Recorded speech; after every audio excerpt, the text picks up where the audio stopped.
Well, hi everybody. I'm really excited today to have Kelly Goshorn with me. Kelly is not only an amazing historical romance author, she's a dear friend of mine and a fellow board member for the Virginia chapter of the ACFW. Welcome, Kelly. Oh, hi, Dina. Thank you for having me today. It's really great to sit and chat with you. Yeah, I'm excited to have you. So, we just want to kick this off learning a little bit about you. So, talk about yourself and your family, just a few things you want us to know. Okay, well, I'm a fellow Virginian, like Dina said. I live in the northern part of the state near the Maryland and West Virginia border. My husband and I have lived here for about 20, 25 years, and this is also where I grew up, so it is home to me. We have been married about 31 years coming up here on June 16th, so just about Congratulations. a week away. Thank you. And we have three grown children who are not living at home anymore. We've been empty nesters for about 2 months now.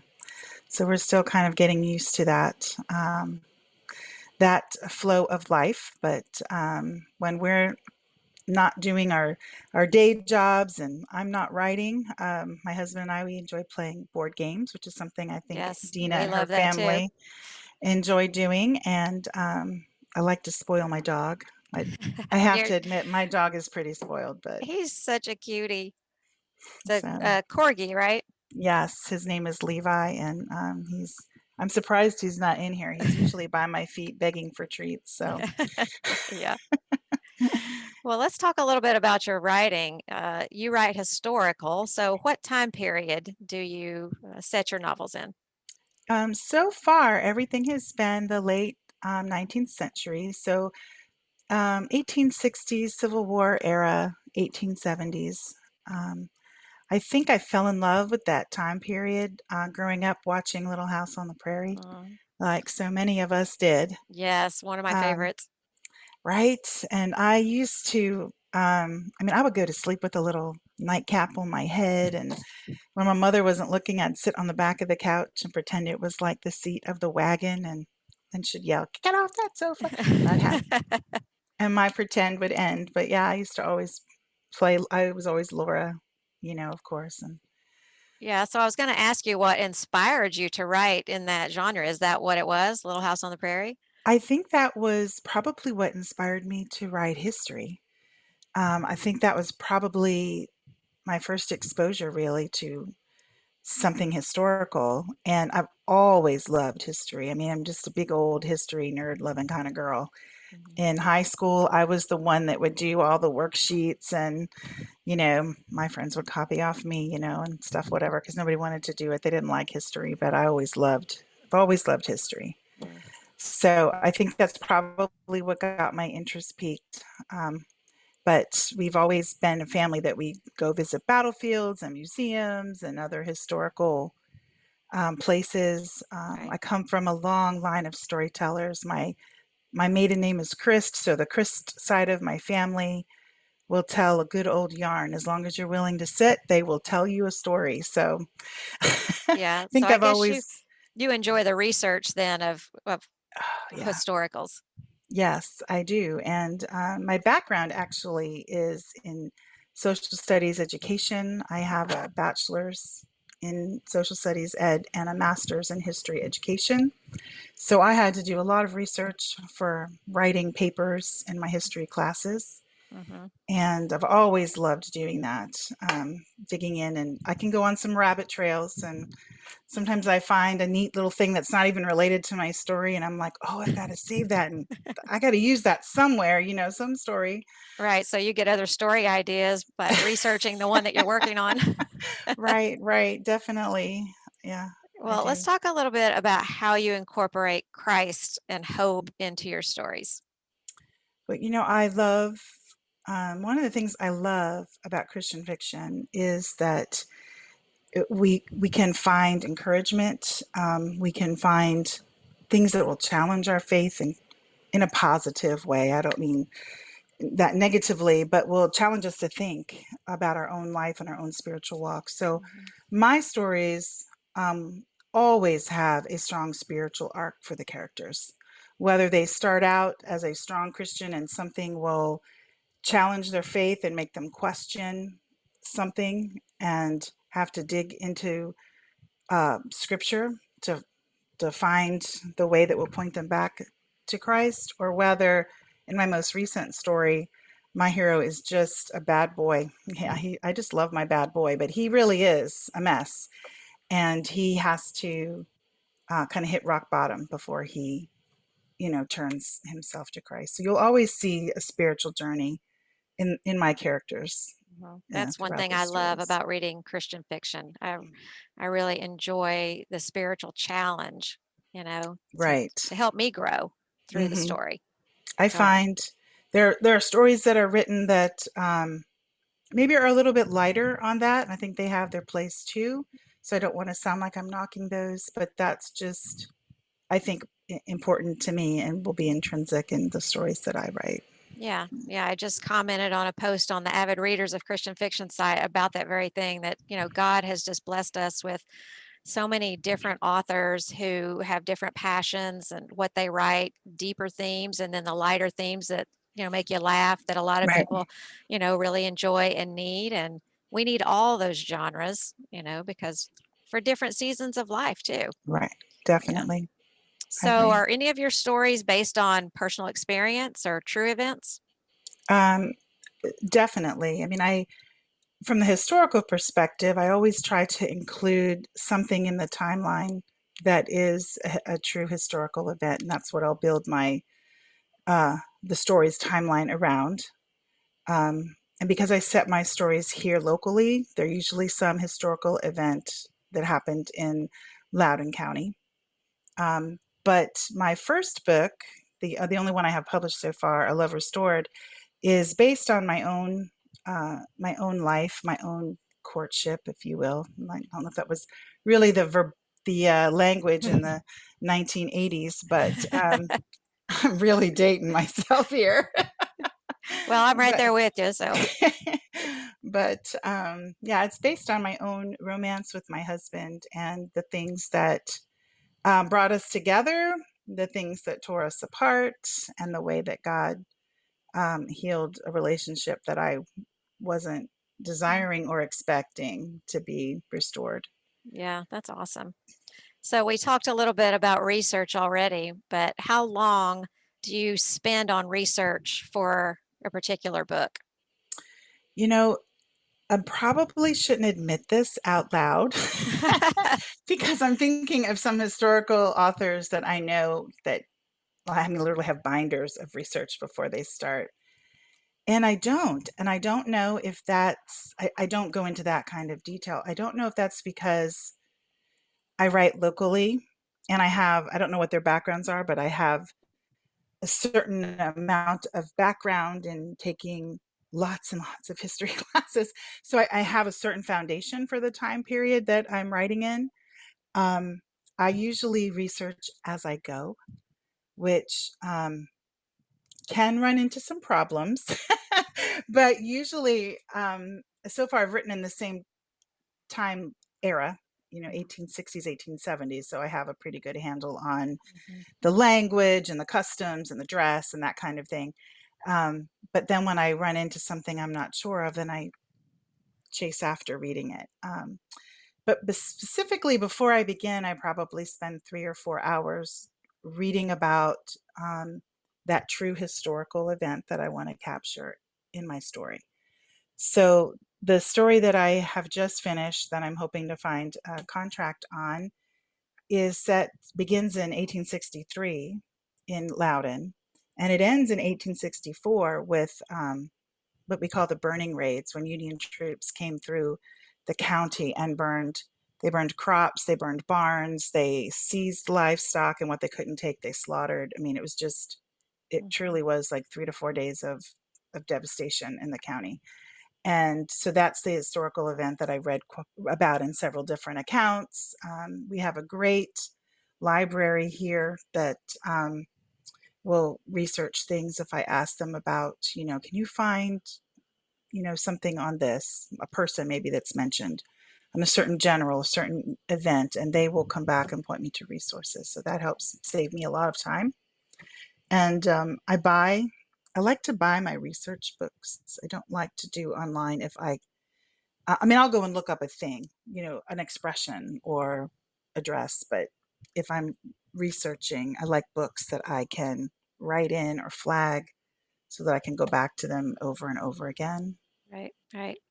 So, your book that's published, A Love Restored, tell me a little bit about what God taught you during writing that book. Hmm. So, um, I guess I'll back it up a little bit and say that I never planned or expected to be a writer. That was not a goal that I had to someday write a book. Um, and my husband and I and my small group from church, we started praying for God to give me a passion to do something. I had been doing in home daycare for 20 years and it was time to move on, but I didn't know to what. And I didn't feel like it was going back to teaching. Um, so, as God, it took about 3 years before I started writing and a little bit longer before I realized that was the answer to the prayer. But as I started writing, um, it's so funny how God will use something. Like I was praying for a passion to do something, and in that answer, He really answered a lot of other prayers because I realized in writing that I had always been a person who didn't finish what they started um, because I was afraid of failure. So I would apply myself only so far. And when I reached a certain amount of success, I would stop because what if I gave it everything I had and it didn't work out? Um, and that is actually why I stopped teaching. And I started doing home daycare actually to raise my children, but I was going to go back. And I didn't go back because I was afraid of trying to make that transition back to the professional world.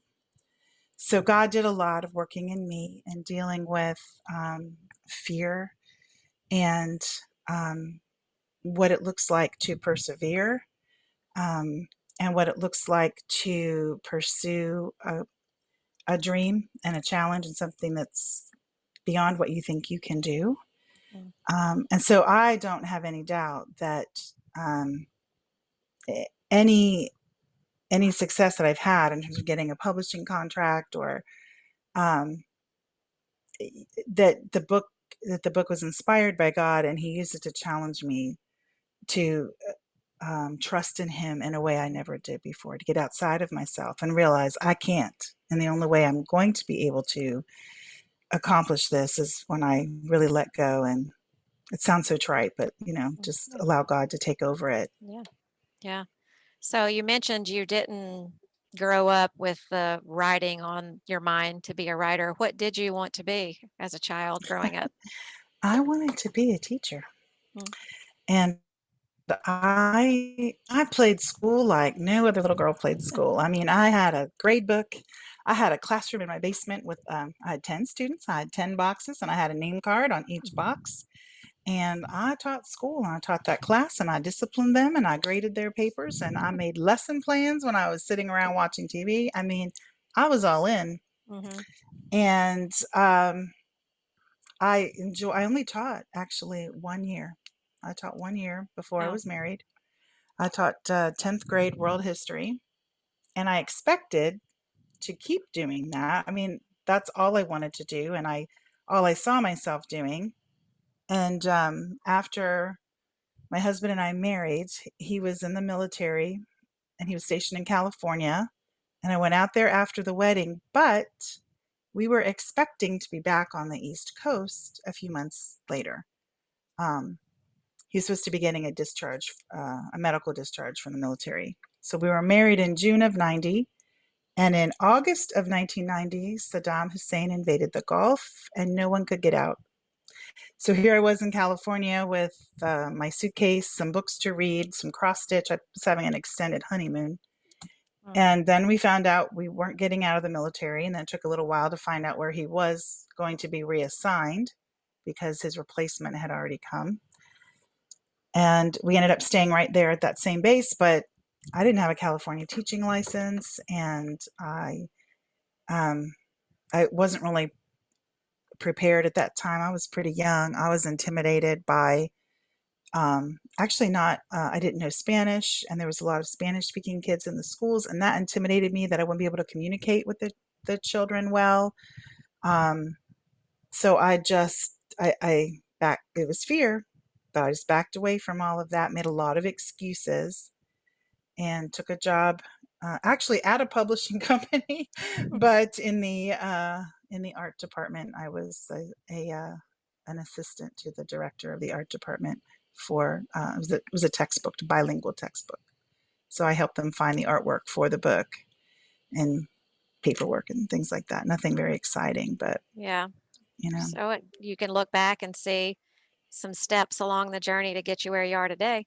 definitely, So, definitely. talking again about your book, A Love Restored, tell me a little bit about which character was the easiest for you to write and why. I would have to say that Ruth Ann, my heroine, was the easiest to write because, as I hinted out earlier, this is our story. So I knew that story and I could connect with her and everything that she was going through emotionally. I could see the story very well.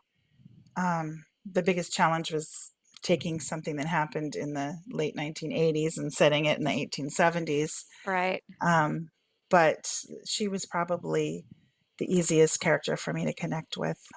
So, Mhm. which character was the biggest challenge for you? You might see this coming, but that would be my husband's character. Um, and that had to do with not only, I think writing a male point of view is always a little bit of a challenge, but in our story, um, my husband doesn't look so good for quite a long time.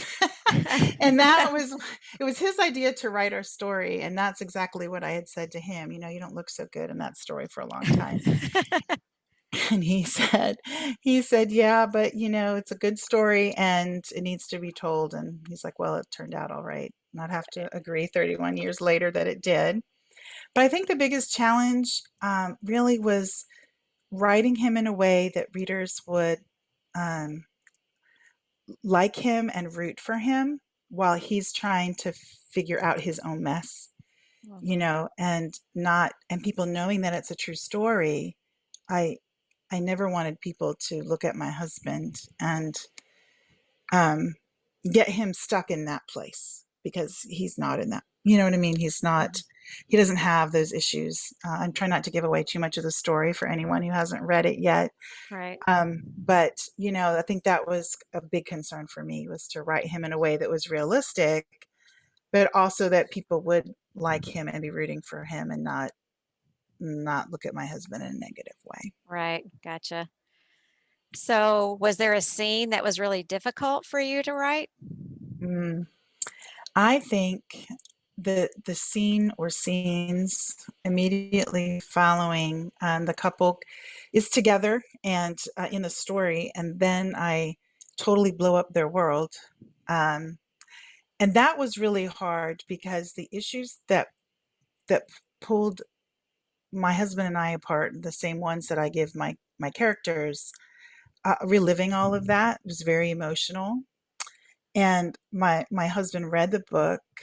Um, he didn't he read that version and he's read the actual published version, which is much better thanks to my editors. But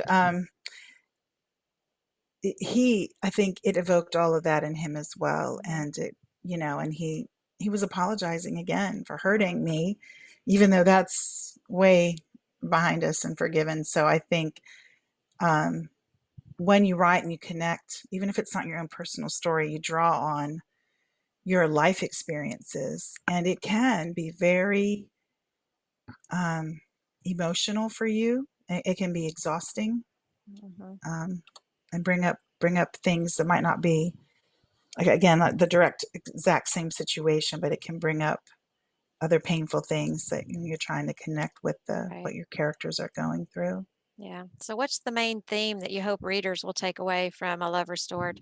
Mm. You know, I think at its core, A Love Restored is a story about the power of words in our lives. Um, Things that I said to myself, things that were said to me about my appearance, I always struggled with my weight, so my heroine is a little on the curvy side, like me, and and just how we repeat those things, and instead of it, it takes root, in our heart instead of what God has to say about us. And I think it's so important that we take those thoughts captive and think about um, what the Word does say about us. God tells us that He loves us, that we are made in His image. He sent His Son to die for us. He sees value in us, and it's really important that we remember that. And so I hope that you and your listeners and the readers on your blog and anyone that chooses to pick up our books will always see themselves pointed back to God and can not have that joy stolen by the enemy. Yeah, You know. amen. Amen to that. So, as we wrap this up, how can readers and fans support you the most? Mm. Well, I would say, obviously, if you haven't read the book, read the book. Yes, definitely read the book. I would love to have you read the story and share your thoughts, either in terms of a review or sending me an email. There are questions on my website that readers can find if they want to share the book with a book club. I also, on the website, you can have a link to my author newsletter where you can find out what's coming next for me. And if you love history, if you're a big old history nerd loving person like me, I have a blog where I write about history and historical fiction and romance, Christian fiction, obviously, and interview authors, much like Dina's doing with me today. So, Yeah, awesome. And speaking of book club, so Kelly is the featured author for my very first Hope-Filled Fiction book club that by the time this airs, actually, we'll have just started reading the book. So people can still jump in on that that would because be it'll be the first wonderful. week. And so I can maybe drop a link in the comments once this posts for the Facebook group that people can Yeah. join and be part of that book club. So, because we're actually going to Zoom with you, Kelly, on Yeah. July 11th Yes. when we're finished reading the book and have a Q&A and discussion time. I'm Right. really excited about that. Right. Then we can dig in a little deeper to the things I was trying to dance around today, so I didn't give out any Yeah, spoilers yeah, to the that's going to be a lot story. of So, fun. So I hope people will jump on board with that. Well, we're going to wrap it up. Any last words before we shut this down? no, Yeah, I'm just so thankful to be here with you today and to be on this journey with you, and just hoping that we can continue and to participate with God in creating these yeah, stories that will yeah. hopefully inspire the people that read them. That's the Yeah, goal, right? That's that the is the goal. goal. Well, thanks so much, Thank Kelly, you. for your time and giving this interview today. It's such a blessing. And I love you, dear friend, and just excited for what God is going to do next in your life as you just Uh, continue to seek Him on your publishing thank you. journey. Thank you so much. All right. Bye. Bye bye, hun.